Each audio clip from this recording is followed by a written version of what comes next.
All right, we'll have another point of view here about the significance of the policy vote taken today, and let's go to my colleague Martin Stringer. Brad Trost, you spoke against the motion. You were opposed to the motion to accept same-sex marriage, but it has passed. So party policy is now changed. Where do you go from here? Well, on a personal level, I will continue to speak out for traditional defence of marriage. Frankly, it was something I don't anticipate coming back to the House of Commons. But I think from the party's perspective, they now have to find some way to reach out to the Social Conservatives, the Social Conservative 30% who stuck and opposed to this.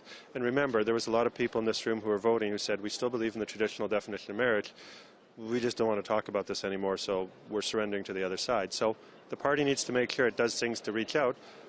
People like me are going to try to keep the Social Conservatives in the tent because we need them to support on other issues, but the party needs to step up. Okay, because that was, okay, I just want to explore that, and then I want to explore how the party should step up. But that's one of the arguments that Social Conservatives now are making, and that is, you know what, in the end, we have to accept, this is fellow Social Conservatives and some MPs, we have to accept that this is the way the legal structure is, this is the way the party is going to be, and we just have to decide to make marriage not a matter of the state. Well, people who are saying that then have to step up on other issues. They have to step up in the defence of Trinity Western's law school. They have to step up on defence of conscience issues, not just people religious, but people across the board who may have various objections on not just this issue, but a whole range of other moral issues. So people who are making that argument, they now have a moral duty, a practical duty to step up and defend social conservative, freedom of conscience issues across the board in a more aggressive fashion than before. They said that this vote was only about cleaning up some old policy. They need to prove it. They need to prove it by their actions. So that's what you mean by the ability to woo back the Social Conservatives who might be feeling a bit bruised right now, like yourself?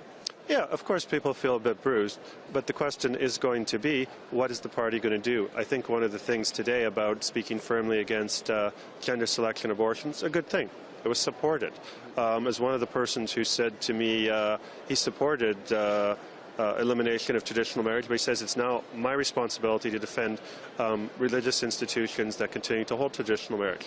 So responsibility is on the people who voted for this to defend the freedoms and to reach out to the Social Conservatives. Coming out of the breakout session yesterday when this motion first came forward and moved ahead to this plenary where it was passed, you said to us, you said to me, you said, well, now we turn our focus, you Social Conservatives turn your focus to the leadership campaign. So are you looking for a candidate? You mentioned Kenny Andrew Scheer and Kenny. They seem to Kenny and Scheer, but I'll let them speak for themselves. They may not quite have voted for the same position I did, but all the candidates are now going to have to answer how they reach out to the Social Conservatives. From my understanding, no candidate quite endorsed the position I am, unless, of course, I end up being a candidate. But I represented the view of at least 30% of the party today, and that's 30% of the party not only believed in traditional marriage, but were prepared to stand.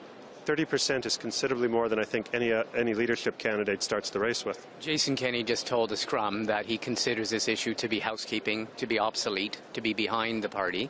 Andrew Scheer told Peter Van Dusen here on CPAC this morning that, much as I described it to you, that he feels that the party has to move on, and really the issue is no longer an issue that the party should be involved with. So it seems like your two likely candidates are not really going to bat on this issue. You mentioned the possibility that you would run for the leadership? Yeah, I have actually been approached, and I said no twice.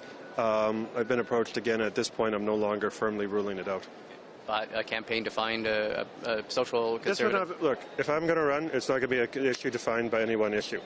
I would be completely opposed to carbon taxes that some of our candidates and people are pushing here. I'd be across the board social conservative, pro-life, pro-family. I would say, look, let's be blunt, the notwithstanding clause is there. It's meant to be used. Defend our criminal justice legislation. So what I think needs to run, and I'll wait to see who else steps up because it's not something I particularly want to do, we need a full-throated, across-the-board conservative. That means a social conservative, a fiscal conservative, one who's prepared to stand, not just in theory, but in actual practice for our criminal justice legislation we pass, someone who's prepared to stand up to the courts, someone who's prepared to say social engineering to the environmental movement is something we're opposed to. So a variety of those issues, but yeah, a social conservative who actually is prepared to stand and not throw in the towel is important to me. Okay, Brad Trost, thank you very much for taking the time. Thank you. All right, so perhaps some news there. Brad Trost, unhappy with the way the vote on same-sex marriage went today, said he's now no longer ruling out a possible run at the party leadership, but saying if he does, he won't be a single-issue candidate, won't define his campaign, but clearly it seems to be the issue that might drive him into the race, because he's now saying he's no longer ruling it out because of the vote today.